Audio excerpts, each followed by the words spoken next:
Case Unsolved, written by C.J. Arellano. Fade in. Primitive motion graphics and eerie synth-powered music give way to a cheesy title card made of ugly typefaces any human today would avoid in Microsoft Word. Title, Case Unsolved. Given the eroded picture quality, damp audio, and 4:3 aspect ratio, this nostalgia overload must be from the 1980s. Interior, abandoned building, night. A fog machine fills this decrepit building in plumes of synthetic smoke. The missed parts, revealing Patton Ross, late 50s, the host of this documentary series. He wears a trench coat and carries himself with an arresting mix of poker-faced creepiness and avuncular authority. What would you do if you saw a ghost? He pauses, like he really wants us to answer out loud. For years, citizens of a quiet town in southern Illinois have reported sightings of a shrouded woman seeking a ride home to Ascension Cemetery. A harmless ghost story, or something more sinister? Tonight, hear the tale of Ascension Abigail, who for 2 decades has remained a case unsolved. Exterior, car, night. Helene, 40s, white. A woman with big squarish glasses and a tall perm drives down a foggy, desolate road. August 1985. A little after midnight, Helene Conwell was driving home from a social event. Interior, oak-paneled room, day. Helene addresses her off-screen interviewer. I was coming down Carver Road. Exterior, car, night, continued from previous. Helene stops the car at a gloomy intersection.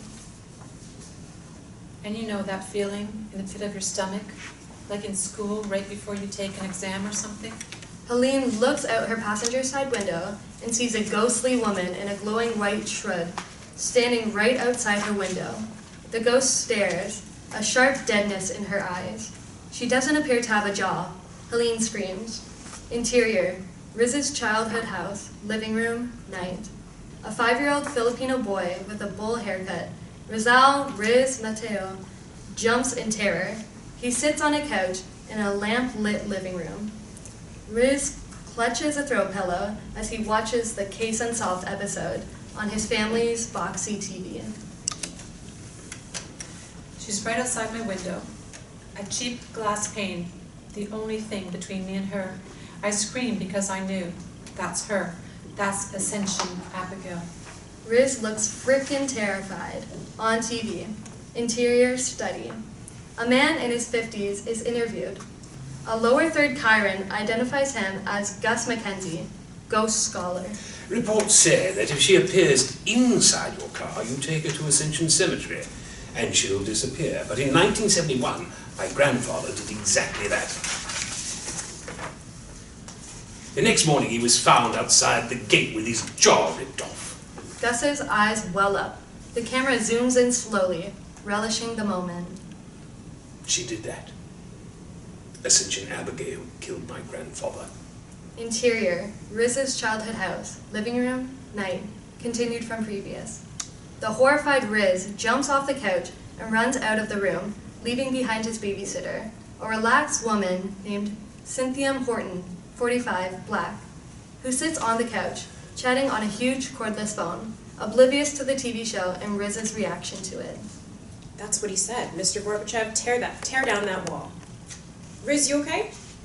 Yes, for 2 seconds, I did not despise the man. Interior, kitchen, night. Riz's feet patter along the linoleum.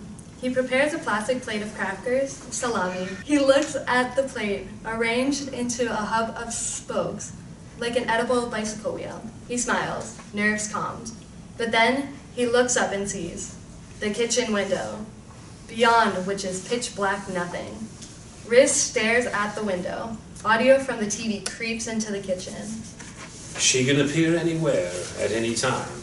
No one is safe. Riz stares, eyes wide, at the window, waiting for something to appear.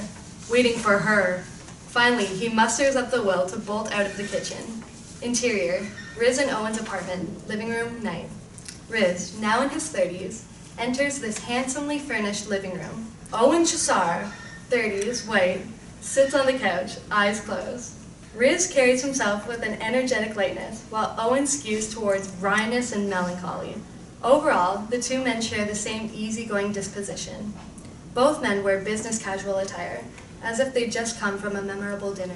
Okay, open them. Owen opens his eyes and sees Riz holding a small wrapped gift. Why'd I have to close my eyes? Suspense on suspense. Theatrics. Owen takes the present and starts to unwrap it. Admit it, you're dying. I'm looking forward to the revelation of this object. Say a thing a robot wouldn't say. I like your back dimples.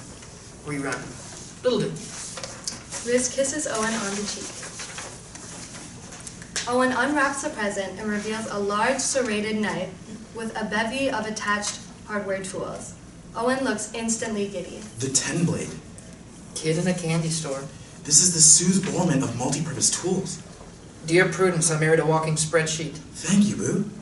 And thank you, Mr. Enabler. Riz lifts a giant gift basket of honey and honey-themed products from the floor and plops it onto the couch. Happy 3 years. Happy 3 years. They kiss, then kiss some more, then kiss a lot. Interior, living room, night, later. Now in his underwear, Owen exits the bedroom and goes into the nearby bathroom. He re-emerges with 2 towels. Riz? Riz exits the bedroom as well, also in his underwear. Owen tosses a towel to him.